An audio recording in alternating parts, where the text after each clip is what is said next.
The topic that I have selected to present at the International Media Meet Conference 2020 pertains to sport and media, a coalescent extravaganza. African American minister Malcolm once said, "The media is the most powerful entity on earth. They have the power to make the innocent guilty and to make the guilty innocent, and that's power because they control the minds of the masses." Over the years, mass media has disseminated knowledge through diverse forms of communication, which can often be classified under three groups: print media, broadcasting media, and digital media. The evolution of media technology has led to state of the art media, which appeals to the masses because of three primary reasons. One is amusement, it provides them an outlet for escapism. Second is a didactic purpose, it serves because of the rapid transfer of knowledge. Third is it enables discussion of important issues on public forums. Being an educated citizenry in a mass mediated society involves discerning between fact and fiction, and to understand how a message is procured, how it is processed, and how it is presented through multimodal channels. Given the predominance of media in our everyday lives, the onus of deciphering the media content objectively is the prerogative of readers and viewers.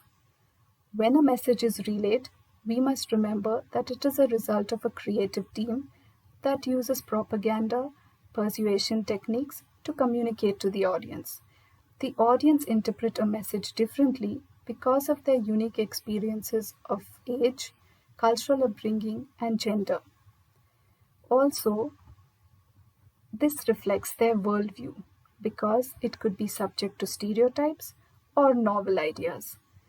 A message is often motivated by ideology, ego, or money. The advent of the social media has revolutionized the trend for youngsters today because they can remotely connect with their peers at just a click of a button. In fact, India ranks the highest among social media users, and its pros and cons are a coffee table discussion nowadays. But as youngsters, one needs to be aware of the influence of the media because it impacts our thoughts, the way we react, it stimulates us physiologically, and it shapes our behavior and attitudes. This paper exemplifies the critical role of the media in our everyday lives and also explores its influence on the world of sport. Specifically, it assesses the impact of digital media on the global sports industry by examining its effect on both sportspersons as well as fans.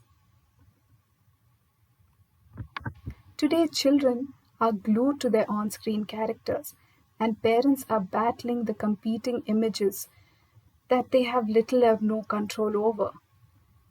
It is at this juncture that it is important and crucial for educators, for parents, and for children to understand that they need to make informed choices, which can only be done if they imbibe healthy media consumption habits. American journalist Ellaby says, "Media literacy is not just important, it is absolutely critical because it is going to make a difference between whether our kids are a tool of the mass media or whether the mass media is a tool for our kids to use." Today, 5 to 8-year-olds have access to smartphones and spend approximately 7 hours a day engaged in media-centric activities. So it is important for children to consider the impact that the media can have on their attitudes, their lifestyle choices, as well as their perceptions. They can just ask these simple 6 questions. Who is it for? Why is it being made?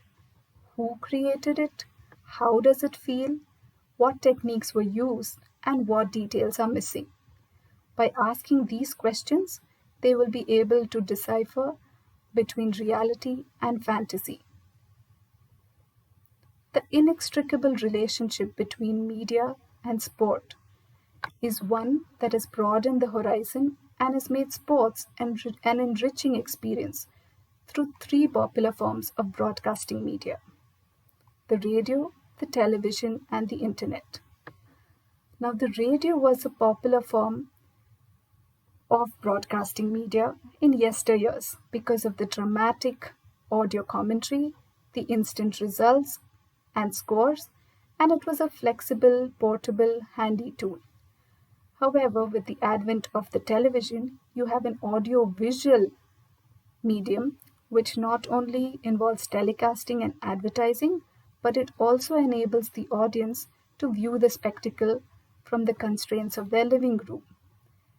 In the 1990s, the popular commercial web browsers made it possible for information to be transmitted across borders through an interactive medium.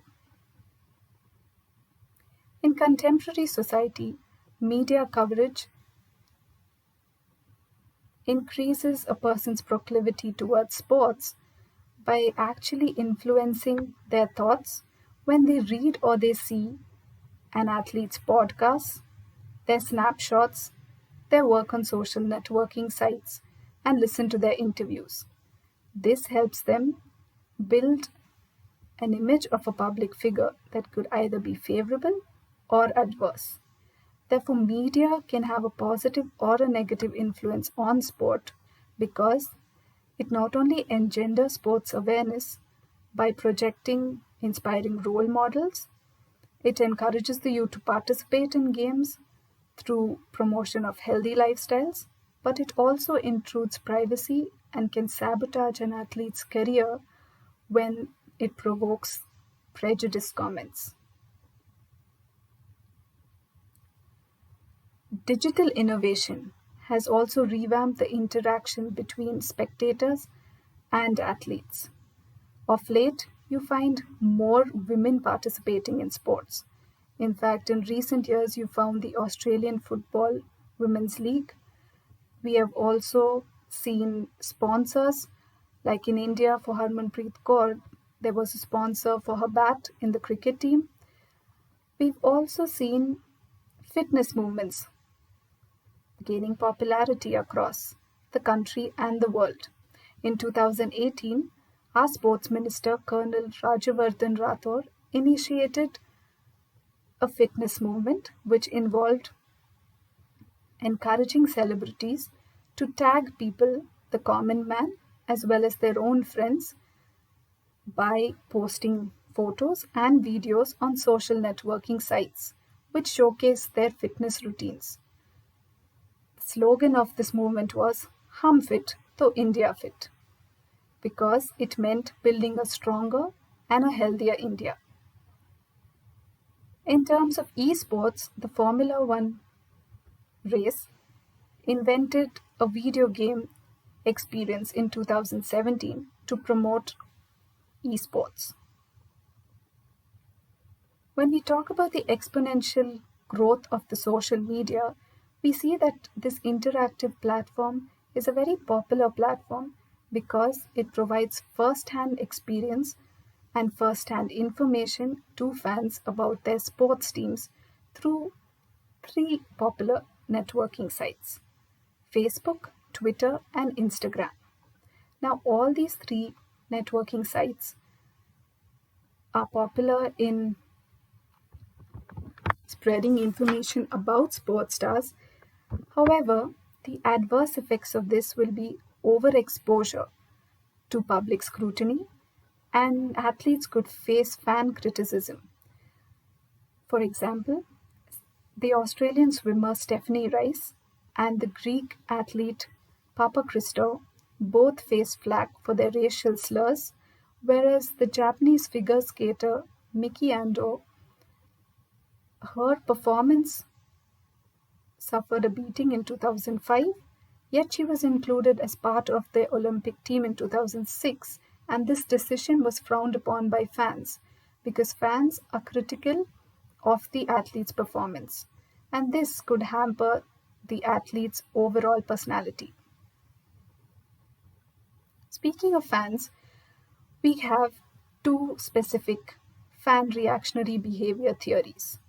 One dates way back to 1976 and was proposed by Cialdini, who said that fans identify with a sports team when and celebrate their achievements by actually sporting the team merchandise. Whereas when you see an unsuccessful stint of a team or when teams fail, fans distance themselves from them and refer to them as they. Hence, we see that the media is an indispensable part of our life.